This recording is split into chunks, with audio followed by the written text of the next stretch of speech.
Indonesia saat ini sedang menyusun rencana pembangunan kapal destroyer. Namun salah satu tantangan yang dihadapi Indonesia adalah merancang sendiri kapal perusak tersebut.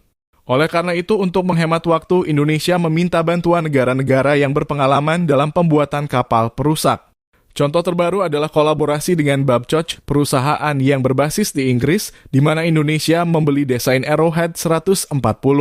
Desain ini akan memungkinkan PAL, sebuah galangan kapal Indonesia, untuk membangun 2 fregat Arrowhead 140 di Indonesia sambil menerapkan modifikasi khusus yang diminta oleh TNI Angkatan Laut.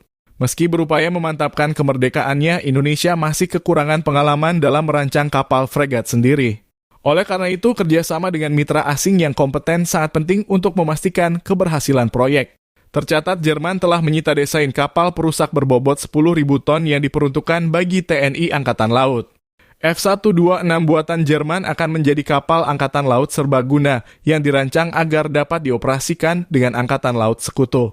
Damen pembuat kapal dan kontraktor pertahanan Belanda menyatakan bahwa kapal perusak F126 akan dibuat untuk Indonesia, yang akan menjadi peluang besar bagi negara tersebut untuk memperoleh kapal militer yang berharga. Sebaliknya, Jerman berencana membangun 5 kapal perusak F126 yang ditujukan untuk digunakan Angkatan Laut Jerman. Damen berencana berkolaborasi dengan Blohm plus Voss untuk membangun kapal di Hamburg, Kiel, dan Wolgast. Sementara Thales akan memproduksi sistem manajemen tempur dan mengintegrasikan sensor.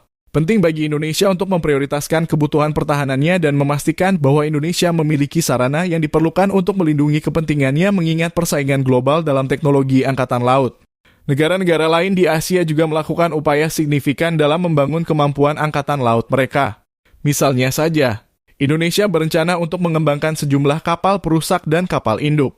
Sementara Singapura baru-baru ini mengakuisisi kapal selam buatan Jerman sebagai tanggapan terhadap program kapal selam Skjolpene Evolved Indonesia. Kesimpulannya, sangat penting bagi Indonesia untuk berkolaborasi dengan mitra asing yang kompeten untuk mencapai keberhasilan proyek sekaligus mengupayakan kemandirian dalam pengembangan kapal militernya sendiri. Persaingan dalam teknologi Angkatan Laut merupakan isu global, dan negara-negara harus memastikan bahwa mereka memiliki sarana yang diperlukan untuk melindungi kepentingan mereka dan tetap waspada terhadap ancaman yang terus berkembang.